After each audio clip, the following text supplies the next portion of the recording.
Story: King Qasim, Minister Sheharyar, and the astrologer Jamal. English version: Long ago, in a distant land, there lived a king named Qasim. He was a kind-hearted, just, and compassionate ruler who loved his people dearly. Because of his fairness and generosity, his subjects admired him and prayed for his long life.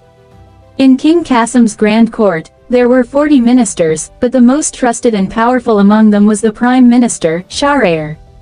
Sheharyar was exceptionally intelligent, clever, and sharp-witted. The king never made an important decision without consulting him.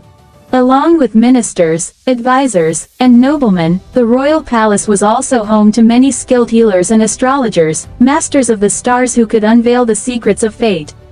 Among them, none was as renowned or respected as a wise and kind-hearted astrologer named Jamal. Unlike many others, Jamal was free from greed. He read the stars with sincerity and accepted only what people gave him willingly. One day, Minister Sheharyar heard of Jamal's extraordinary skills. Intrigued, he sent a servant to summon him to the palace. But Jamal politely refused, saying, "If the minister wishes to meet me, he is welcome to visit my humble home. I do not seek the grandeur of palaces." This response bruised Sheharyar's pride. However, controlling his anger and curiosity, he decided to visit Jamal himself. Arriving at Jamal's modest, clay-walled house, the minister was greeted with warm hospitality. Jamal served simple food with great respect and asked, "How may I assist you, honorable minister?" Sheharyar replied that he wished to learn astrology, to master the art of reading the stars. Jamal smiled and said, "Knowledge belongs to no one. I would be happy to teach you what I know." Thus began their unique bond. Sheharyar, being a quick learner, soon mastered the art of astrology. As time passed, their teacher-student relationship blossomed into a strong friendship. Sometimes, Sheharyar would visit Jamal's small home. Other times, Jamal would come to the palace.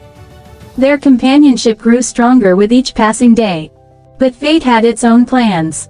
One day, out of sheer curiosity, Minister Sheharyar decided to secretly read his teacher Jamal's fortune in the stars.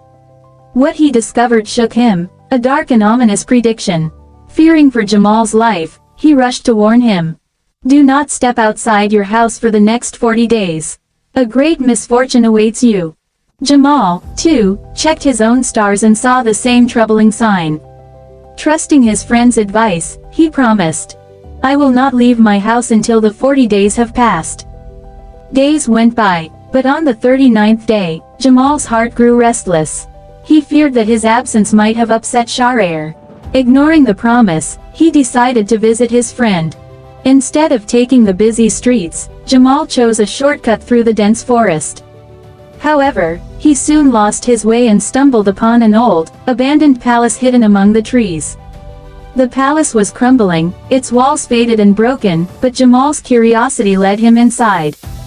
In one of the dusty chambers, he discovered 7 large chests, overflowing with gold, jewels, and precious treasures. Stunned but uninterested in the riches, Jamal thought, "This treasure is of no use to me. I should tell Sheharyar about it. Perhaps he will know what to do." Excited, he rushed back to the city and met Sheharyar, saying joyfully, "I've found something incredible, treasure hidden in an old palace. Come with me, I'll show you." Sheharyar listened, but instead of excitement, a shadow crept over his heart. His mind raced with thoughts. "If the king learns about this treasure, he will distribute it among the people, and I will gain nothing. But if I keep it a secret, I can claim it all for myself." Blinded by greed and fear, the minister's friendship and gratitude faded into darkness. They went together to the hidden palace. There, surrounded by the silent echoes of ancient walls and forgotten treasures, Sheharyar betrayed Jamal. Seizing the opportunity, he murdered his teacher and friend in cold blood. To erase every trace, he even killed Jamal's loyal horse. Then, with trembling hands, he buried the bodies deep beneath the earth and took all the treasure for himself. Time passed. Using the stolen riches, Sheharyar built a magnificent palace and a vast garden on the very ground where he had buried his betrayal. He had everything: wealth, power, and splendor. But he had also buried his conscience. Yet fate never forgets. And this story does not end here. Because Jamal had a son. And that son was destined to seek justice, to avenge his father's death.